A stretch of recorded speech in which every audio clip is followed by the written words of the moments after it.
থেকে সবাইকে শীতের অনেক শুভেচ্ছা। পাটায় বাচ্ছি চাল আমি আর আমার মেজো বোন মিলে, কারণ হচ্ছে ভাপা পিঠা খাবো আজকে বিকেলে। তো 2025-এর এটা প্রথম শীত। নভেম্বর মাস, অন্যান্যবার তো অক্টোবরের লাস্টের দিকেই শীত পড়ে, গ্রামেও পড়েছে হালকা পাতলা, তবে এখন শীতটা কিন্তু বেশ ভালো। তো আমাদের বাসায় না সবসময় এরকম পাটায় বেটেই আমরা পিঠা বানাই, এতে করে নাকি পিঠার স্বাদ অনেক বেশি হয়, যেটা আমার আম্মু আমার বোন খুব মানে। পিঠা হবো না তেল।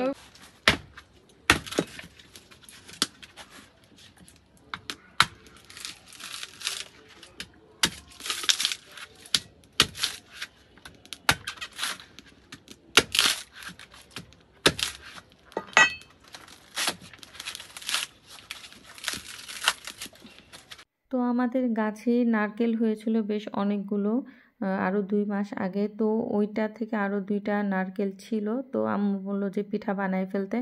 আর আরেকটা উদ্দেশ্য আছে, সেটা হচ্ছে যে আমার মামাতো ভাইকেও মানে পিঠা দিবে মামাতো ভাইয়ের বাড়িতে, তো এই জন্য পিঠা বানাচ্ছিল। এখানে আমার বোন তো মাটির খোড়া দিয়ে, আমাদের এগুলোকে আমরা মাটির খোড়াই বলি, আপনাদের কাদের ওইখানে কি বলে জানি না, তবে মাটির খোড়াতে এরকম পিঠা বানাচ্ছে। এখন ভাপা পিঠার যে মিশ্রণ, চালের গুঁড়া, নারকেল আর হচ্ছে গুড়, খেজুর গুড়, এটা গত বছরের খেজুর গুড় ছিল। এটা হচ্ছে আমার বড় বোনের মেয়ে, অর্থাৎ আমার ভাগ্নির শাশুড়ি দিয়েছিল, অর্থাৎ আমার বেআইন হয় সম্পর্কে। তো আমার বেআইনের বাবার বাড়ি হচ্ছে যশোর, ওখান থেকে এনেছিল মেবি, তো উনি দিয়েছিল। তো ওই আমরা বলতেছি যে এই গুড়টা এবার শেষ করতে হবে, যেহেতু আবার শীত চলে আসছে, এখন তো আবার নতুন গুড় উঠবে। তো এভাবে খোড়ার মধ্যে হচ্ছে লেয়ারে লেয়ারে প্রথমে চাল, তারপরে নারকেল, তারপরে গুড়, আবার চাল, আবার নারকেল, আবার গুড়, এভাবে 2 লেয়ারে করে দিয়ে আমাদের মূলত ভাপা পিঠাটা বানায়। আর গরম গরম ভাপা পিঠা খেতে শীতের বিকেলে এত বেশি মজা। যারা বিশেষ করে এই ধরনের গ্রামে থাকেন তারা জানেন যে চুলার পাড় বসে, আমরা এটাকে চুলার পাড়ি বলি, চুলার পাড় বা রান্নাঘর, পাকের ঘর যে যেটাই বলেন, এটার পাশে বসে গরম গরম ভাপা পিঠা খাওয়ার যে কি একটা অন্যরকম একটা ফিলিংস, প্লাস অন্যরকম একটা টেস্ট। তো এই তো সন্ধ্যা হয়ে যাচ্ছিল, আমার মামাতো ভাইও বাসায় চলে যাবে, বাড়িতে যাবে। তো এর আগেই বানিয়ে মামাতো ভাইয়ের কাছে দিয়ে দেওয়া হবে কিছু পিঠা, আর আমরাও খাবো। ওইদিকে আমার ভিডিওর ব্যাকগ্রাউন্ডে হয়তো বা শুনতে পাচ্ছেন যে আজান দিচ্ছিল, ওইটা হচ্ছে আসরের আজান ছিল। তো আসরের আজান দিচ্ছিল, আমি না ছোটবেলা থেকে দেখে আসতেছি আমার মা, বিশেষ করে আমার মা আর মেজো বোন, ও এনারা দুইজনেই বেশি আমাদের বাসায় পিঠা বানায়, আগ্রহ করে বানায় অনেক, আর আমরা তো আগ্রহ করে খাই।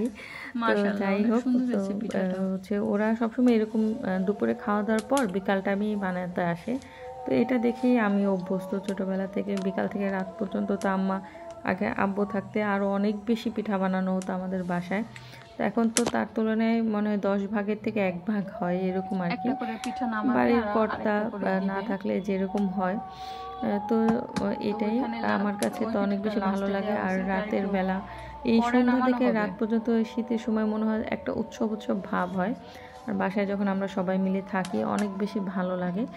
তো এরকম আপনাদের কাদের কাদের হয় অবশ্যই জানাবেন। আর আমাদের দোহার নবাবগঞ্জের এইদিকে যারা আছেন তাদের প্রত্যেকের বাসায় আমার মনে হয় যে এরকমটা হয়, যদিও এখন অনেকেই পিঠাটা বানিয়ে খেতে চায় না বাসায়, আর যেহেতু এখন অনলাইন অ্যাভেলেবেল। আমার বোনেরও হোমমেড ফুডের পেজ আছে, তো ও অনেক পিঠা সেল করে, ওর অনেক আলহামদুলিল্লাহ পিঠার অর্ডার হয়। তো এখানে বানিয়ে নিচ্ছে সবগুলো পিঠা, আর আমি পাশে বসে খাচ্ছিলাম।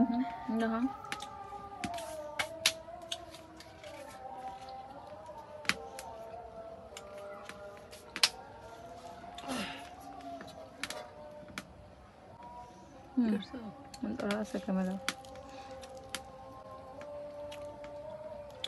মাশাআল্লাহ,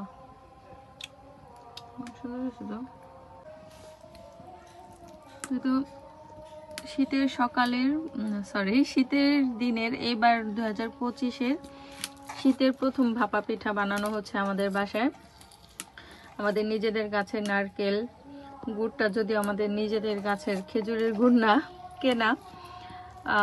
এই বছর শীতের প্রথম ভাপা পিঠা কে কে খেয়েছেন অবশ্যই জানাবেন। ওই যে চুলায় অলরেডি তো 1 ব্যাচ হয়ে গেছে, মানে আমরা 3টা করে যে ভাপা পিঠা বানানো ছাঁচ, ওই ছাঁচের করে আর কি বানানো হয়। তো 2টা হয়ে গেছে, ওইখানে আরও 3টা দেয়া আছে। তো এই তো দোহারের মানুষজন অলরেডি এখন মানে দোহারে অলরেডি শীত পড়ে গেছে গ্রামে, সকালবেলা তো ভালোই শীত থাকে। তো এই তো আজকে সবাই মিলে ভাপা পিঠা খাবো। এই তো আমাদের ভাপা পিঠা বানানো শেষ, এখন হচ্ছে এর মধ্যে আমরা খেয়েও ফেলছি ভাপা পিঠা। গরম গরম ভাপা পিঠা খেতে তো অনেক বেশি মজা। তো খাওয়া শেষ, এখন এখান থেকে হচ্ছে আমার মামাতো ভাই আসছে, তো ওনাকে কিছু পিঠা দিয়ে দিবে বাসার জন্য। তো এই তো শীতের গরম গরম ভাপা পিঠা আপনারা কে বানিয়ে খান অথবা কারা কিনে খান। তো এই তো আমার আজকের ব্লগটি এই পর্যন্তই ছিল। ভালো লাগলে লাইক কমেন্ট শেয়ার করতে ভুলবেন না, চ্যানেলটি সাবস্ক্রাইব করবেন। দেখা হবে নেক্সট ভিডিওতে। আল্লাহ হাফেজ।